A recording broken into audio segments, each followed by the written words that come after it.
नमस्कार, मैं Gangaram NDMC worker federation का अध्यक्ष और दिल्ली प्रदेश इंटक का महामंत्री।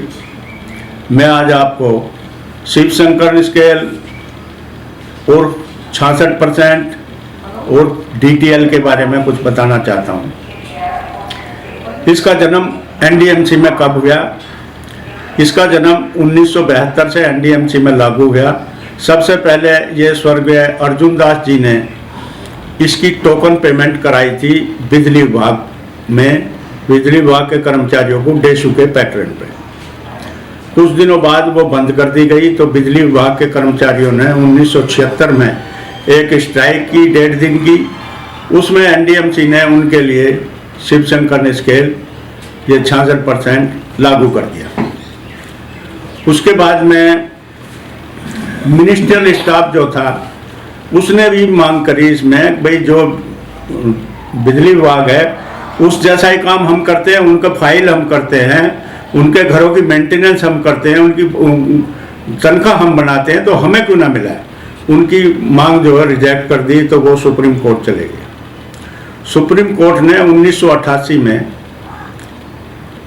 ये 484 आदमियों की पिटीशन थी, एक अवार्ड दिया 72 से 82 तक का 1 लाख कुछ रुपए हजार का, जिसमें 486 आदमी में 484 आदमियों में वो अवार्ड बंटना था। लेकिन एनडीएमसी से गलती हुई है, जो 700-800 टाइम पे कर्मचारी थे उन्हें सभी बांट दिया 116-12 रुपए के करीब, और मिनिस्ट्रियल स्टाफ पे ये लागू हो गया।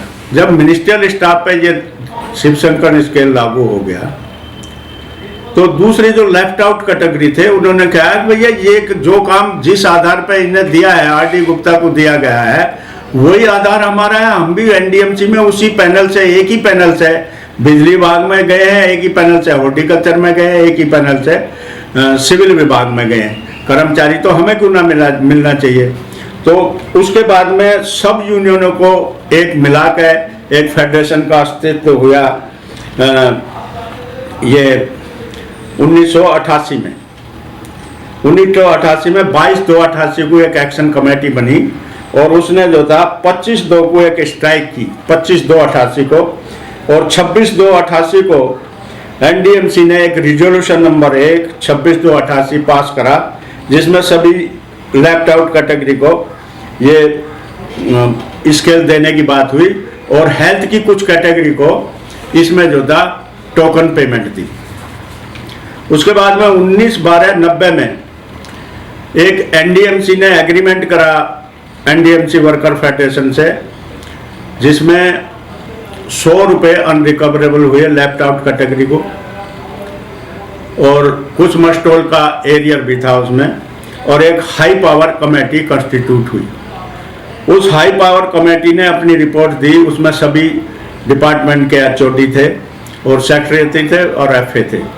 उसमें ये हुआ कि भाई सब जो था ये डीटीएल लेफ्ट आउट कैटेगरी को दे दिया गया, लेकिन ये मांग चलती रही और कमेटी मुकरती रही। उसके बाद में एनडीएमसी वर्कर फेडरेशन ने 22 नवंबर 1991 से जनवरी 92 तक एक 52 दिन की हड़ताल करी, और वो हड़ताल होम मिनिस्ट्री के हस्तक्षेप, होम मिनिस्टर के हस्तक्षेप से इस वजह से कॉल ऑफ करी गई है। रिपब्लिक डे 26 जनवरी का फंक्शन आ रहा है, उसमें एनडीएमसी इन्वॉल्व होती है।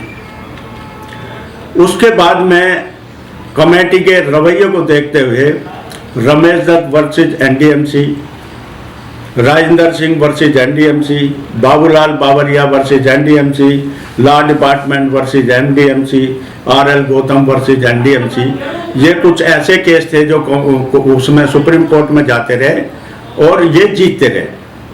लास्ट में जब ये जीतते रहे, चलते रहे, तो 1994 में एक नगर पालिका रेगुलाइज एक्ट बना, जिसे ये पंजाब म्यूनसिपल एक्ट पहले 1911 में था, उसके एवज में 1994 में एक ये रेगुलाइज एक्ट बना जो पे एंड अलाउंसेज वगैरह का बाइलॉज बनाता था। लेकिन एनडीएमसी ने 1904-05 तक 12 साल तक इसके बाइलॉज नहीं बनाए, ना इसकी घोषणा करी। कोई मसले में जब एस्टीमेट कमेटी, लोकसभा की जो एस्टीमेट कमेटी है, उसने ये कहा कि भाई तुमने 12 साल तक इसका वो गठन नहीं करा, एक टाइम बाउंड एक कमेटी बनाओ जिससे जो है ये रेगुलाइज जो बाइलॉज रेगुलाइज हो सके।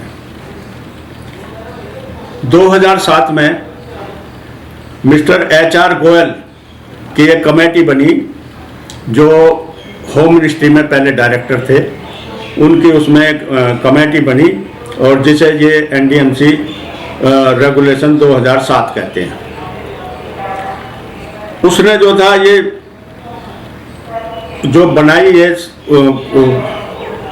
वो अपनी रिकमेंडेशन 17/10/2007 में अप्रूव हुई, सर्विस ये एम्प्लॉय सर्विस और municipal officer regulate 2007।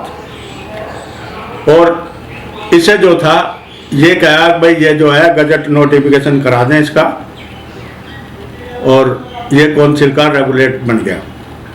In the mean time 16/7/2008 में RL गौतम वर्सेस NDMC का केस जो सुप्रीम कोर्ट से जो लेफ्ट आउट कैटेगरी के लोग थे वो जीत के आ गए। इस सारे प्रोसेस में HR गोयल वाले में कहीं भी ये नहीं दर्शाया गया, ये जो बाइलॉज में बनाने में अब भाई जो DTL का स्केल है इस स्केल को कंसीडर करा जाए। इसमें NDMC ने धोखा करा HR गोयल कमेटी से भी और दूसरी कमेटियों से भी।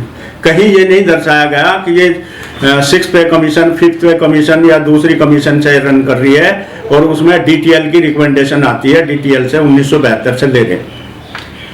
लेकिन फिर भी सुप्रीम कोर्ट के आदेश के बाद 17/7/2009 को एक भारत भूषण एक कमेटी बनाई गई जो लीगल जस्टिस थे सुप्रीम कोर्ट के। उनकी रिकमेंडेशन ये थी अब भाई ने CPC दे दिया जाए और या वो SS स्केल दिया जाए, ये कमेटी अपने उसमें रिकमेंडेशन में करें जाए। लेकिन ये वो कमेटी ने उसकी भारत भूषण की रिपोर्ट जो वापस कर दी। अब भाई जो DTL में होता है उसे देखा जाएगा बाद में। इन द मीन टाइम 6/4/2016 को गजट नोटिफिकेशन में ये दर्शाया गया अब भाई NDMC में जो DTL है 7/4/16 से ये नहीं लागू होगा। उसके बाद में 24/5/2018 को NDMC वर्कर फेडरेशन ने एक हड़ताल करी जिसका नाम असहयोग आंदोलन था। बड़ा भारी प्रदर्शन हुआ, बहुत 32 अखबारों में उसकी मूवमेंट चली, बहुत से चैनलों पर उसे दिखाया गया और कोर्ट ने एक संज्ञान लिया कि भाई ऐसा क्यों हुआ, क्या हुआ। कमेटी ने वो पता नहीं कैसे क्या करके, हमें तो कोई नोटिस वोटिस आया नहीं, वो हुआ।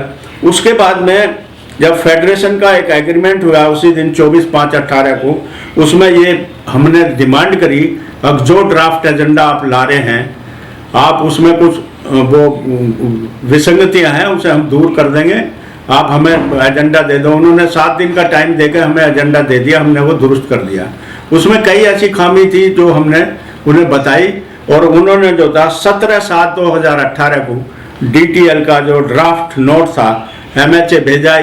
उसमें अब भाई ये सभी कर्मचारियों की, ट्रेड यूनियनों की और मेंबर जो काउंसिल के मेंबर हैं उनकी ये है कि भाई ये 6/4/18/16 के बाद जो ये DTL कंटिन्यू रहना चाहिए।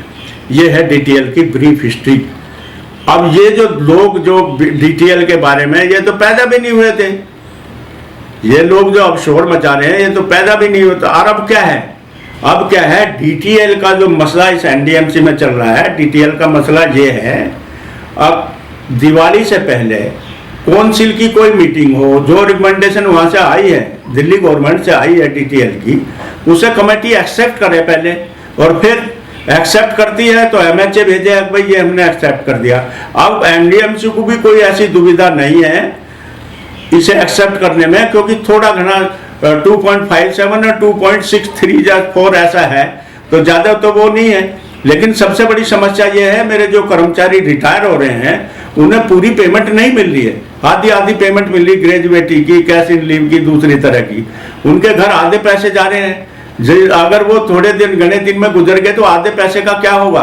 एक तरफ तो गवर्नमेंट कर रही है बुजुर्ग आदमी या सीनियर सिटीजन को केयर ऑफ होना चाहिए, केयर करनी चाहिए, दूसरी तरफ इस तरह से व्यवहार करनी है।